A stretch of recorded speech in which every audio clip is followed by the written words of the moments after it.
3,62,000 case सामने आ गए हैं। 4,120 लोगों की मौत हुई है।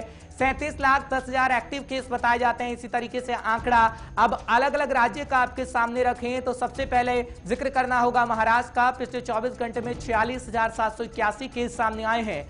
816 लोगों की मौत हो गई है। 5,46,000 एक्टिव केस बताए जाते हैं। जिक्र करेंगे एक और राज्य का, क्योंकि हर एक राज्य में कहीं ना कहीं कोरोना अपना भयावह रूप ले रहा है। कर्नाटक का जिक्र करते हैं तो महाराष्ट्र के तकरीबन मामले सामने आए हैं। 39,900 से ऊपर केस सामने आए हैं। 517 लोगों की मौत हो गई है। 5 लाख से ऊपर एक्टिव केस बताए जाते हैं, यानी 5,92,00,000 से ऊपर केस बताए जा रहे हैं। केरल का जिक्र करते हैं तो 43,529 केस हैं। 95 लोगों की मौत हो गई है। 4,30,000 एक्टिव केस केरल के अंदर भी बताए जाते हैं, यानी केरल कर्नाटक अब महाराष्ट्र के एकदम करीब पहुंच चुका है, क्योंकि महाराष्ट्र में आंकड़ा जितना है उतना केरल और कर्नाटक का नजर आ रहा है। आंध्र प्रदेश का जिक्र करते हैं तो 21,452 केस सामने आ गए हैं और 80 से ऊपर मौतों का आंकड़ा है। अगर बात करें हम एक्टिव केसों की संख्या की तो 1,97,000 है। उत्तर प्रदेश का जिक्र करेंगे तो 18,125 केस, 306 लोगों की मौत हो गई है। 2,06,000 एक्टिव केस उत्तर प्रदेश के अंदर भी बताए जाते हैं। जिक्र करेंगे एक और राज्य का, क्योंकि उत्तर प्रदेश की स्थिति बद से बदतर है। आंकड़ों के माध्यम से आप समझ पा रहे होंगे। राष्ट्रीय राजधानी दिल्ली के हालात थोड़े सुधर रहे हैं। 13,287 केस सामने आ गए हैं। 300 लोगों की मौत हो गई है। 82,725 एक्टिव केस राष्ट्रीय राजधानी दिल्ली के अंदर भी हैं। हालांकि अब दिल्ली में कहा जा रहा है कि कोरोना का पीक कम हो रहा है। राजस्थान का जिक्र करेंगे तो 16,384 केस सामने आए हैं। 24 घंटे में 164 लोगों की मौत हो गई है।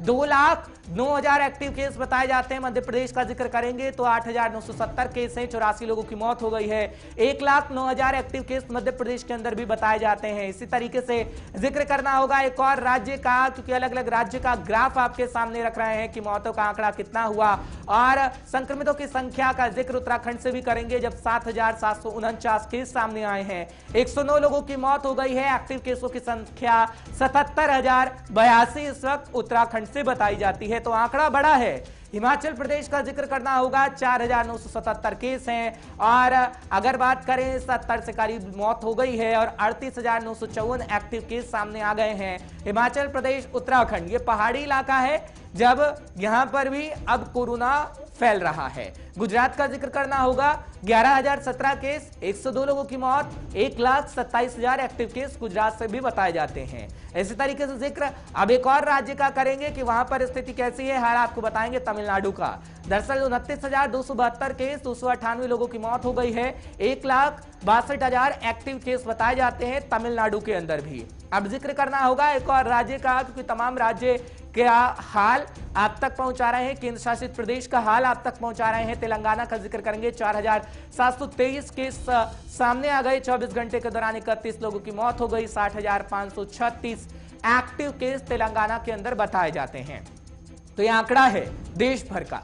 पश्चिम बंगाल के अंदर 20,377 केस, 135 लोगों की मौत, 1,28,000 एक्टिव केस पश्चिम बंगाल के अंदर भी हैं। तो पश्चिम बंगाल के अंदर भी आंकड़ा बड़ा है। और इसी तरीके से जिक्र करेंगे पंजाब का, जहां पर 8,347 केस सामने आ गए हैं। 197 लोगों की मौत हो गई है और 80,000 के करीब एक्टिव केस पंजाब के अंदर बताए जाते हैं। ये जानकारी आपके लिए महत्वपूर्ण है। आप जिस भी राज्य में रहते हैं, आंकड़ा आप समझ लीजिए। हम आपको पैनिक नहीं कर रहे हैं, आंकड़ा बता रहे हैं। हरियाणा का 12,490 केस हैं, 165 लोगों की मौत हो गई है। 1,07,000 एक्टिव केस हरियाणा के अंदर से भी बताए जाते हैं। ये 24 घंटे का जिक्र कर रहे हैं।